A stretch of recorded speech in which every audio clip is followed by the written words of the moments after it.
So the project that I'm going to be talking about today is supporting students' lifelong learning and personal development, and it's a TRAINeng PDP project sponsored by Erasmus Plus. So in this project, myself, Una Began, and Amy Byrne, who I'm sure most of you know, in TU Dublin, have been working on this project with colleagues from KU Leuven in Belgium, and I see that Rani and Lynn have actually joined us today, so thanks for joining us.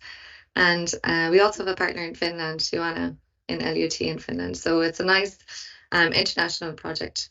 So I'm just going to present some kind of background to the project, what our main objectives are, and just give you a flavour of what we've been doing.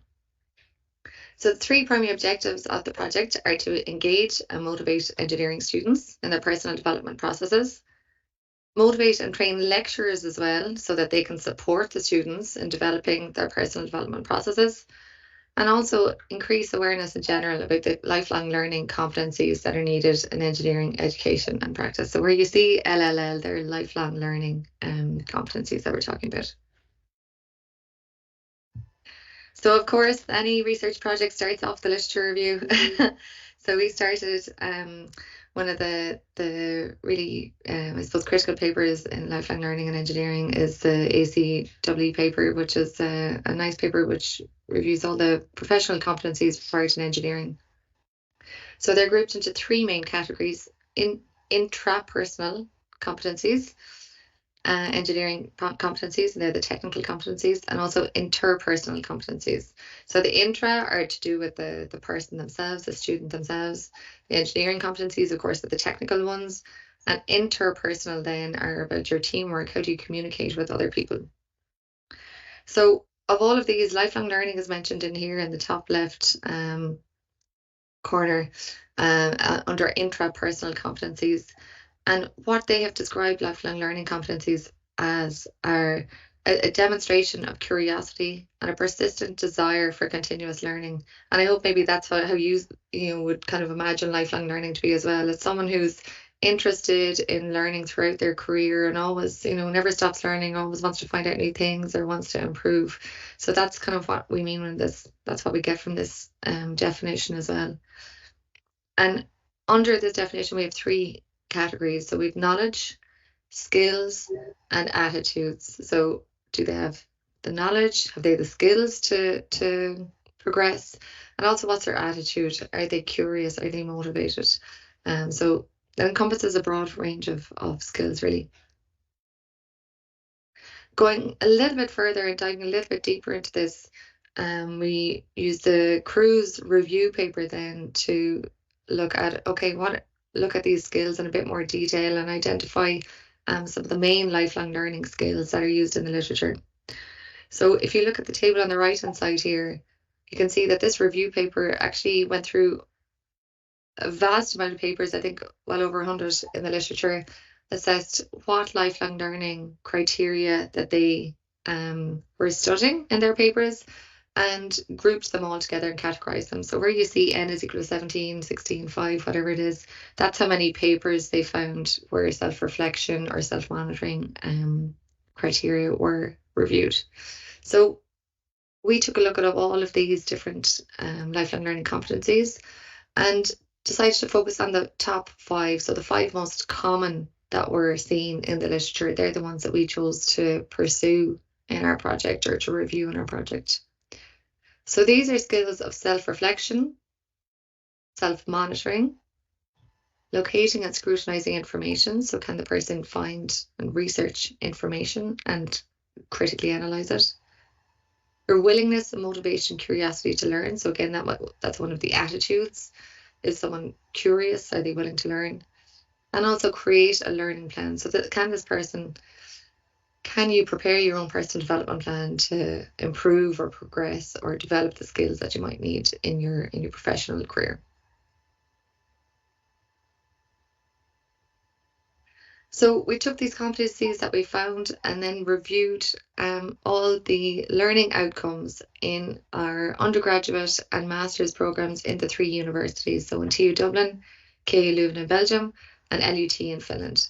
So we wanted to see how many of these competencies that we've seen in the literature are actually explicitly mentioned in the learning outcomes in our programs. So the graphs that you see here, the one on the left is a review of the different competencies at all 3 universities. So looking at the bachelor's programs across the board and the bachelor's engineering programs. So we selected just 1 or 2 programs in each university, the engineering ones, to see where these competencies were seen. And you can see that the large portion of the pie chart here are the technical or engineering competencies. So the ones that we see most in our learning outcomes are the technical engineering competencies. But we do still have a significant number of the interpersonal and intrapersonal competencies, with about 18-19% seen in of those as well. Once we break that down to look at, say, the intrapersonal competencies only, then you can see where these are seen in each year. So if you think about the content that we deliver in our programs, so looking at a 3-year engineering program, engineering technology program, if you think about it, even without looking at the data that we have here, you know that in the first 2 years, that's probably where you get most of the technical competencies. And then maybe later on, we have more group work, we have more reflective type work that the students do. And that's what you can see actually in our results as well, that in year 3, that's where many of the interpersonal competencies are seen. Looking at this in a slightly different way then, looking at the lifelong learning competencies from the cruise paper. So the 5 that we had identified from the cruise paper, the top 5 most common skills that we'd seen or competencies that we'd seen. Again, break these down per year in the graph on the left, and on the right side we've broken this down so that you can see the distribution per university. So maybe I'll just give you a couple of seconds to take a look at those. So the 2 graphs on the right are where we've broken down the competencies per university.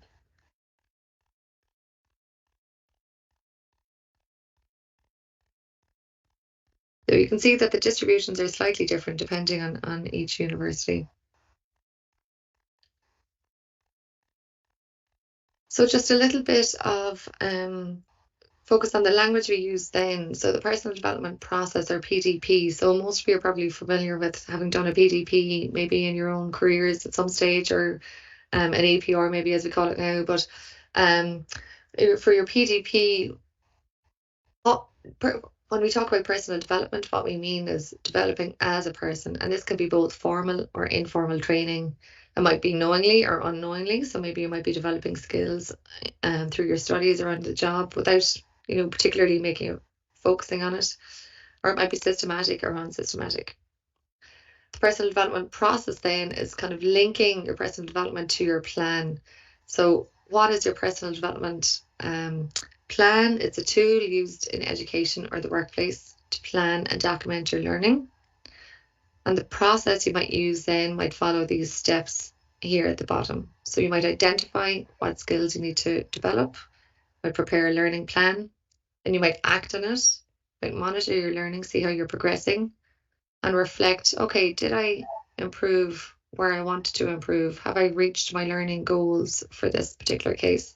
And maybe that might be an iterative process where you might need to go again. Or after your reflection, you might say, okay, I achieved what I wanted to achieve. Maybe I'll focus on something else. Are you at 8 minutes now, Katrina? Lovely, thanks, Eddie. So how do we develop these competencies, these lifelong learning skills in our students? How do we kind of motivate them to become independent learners, I suppose? So we have identified a lot of different types of interventions, and some are classified as lifelong learning interventions and others as PDP interventions. So on the left, we have the lifelong learning, on the right we have the PDP, and in the middle of the Venn diagram here you can see some that are identified as both. And so what we want to do is to try and encourage our teachers and lecturers to use some of these interventions to help develop the lifelong learning skills in our students. So we've developed a tool, which is kind of like a decision-making tool, and it's the ENG-IST tool, which is intervention selection tool. And this is to help teachers to choose an intervention that might suit their particular class or program. So this is the first draft of the tool, and it's undergone some revision since. But what teachers and lecturers can do is start at the beginning and decide what kind of time investment they want to input.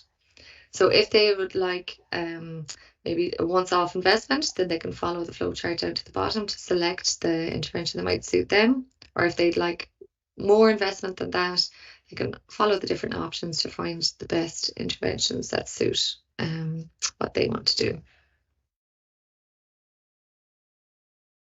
You're at time, Katrina. Great. So I'm on the last slide, we're nearly there. So what next in our project? So this year we've been running 4 different pilot projects, or 4 different interventions that we piloted with first year groups in TU Dublin this year. So we had one control group with no intervention. We had the next group, we introduced lifelong competencies into their team charter for a project that they were working on. The third group had a reflective essay, and the fourth group had both the reflective essay and the intervention with the team charter. So the fourth group are nearly finished. They'll be finishing up in our last week of semester next week, and our colleagues in KU Leuven are going to be compiling the results for us to see how they got on with their lifelong learning competencies once following the interventions. So if you want to find out more about any of our project results, please go to our website. We have loads of information up there and publications, and you can follow us on LinkedIn as well at TRAINeng PDP if you'd like to find out more. Thanks a million.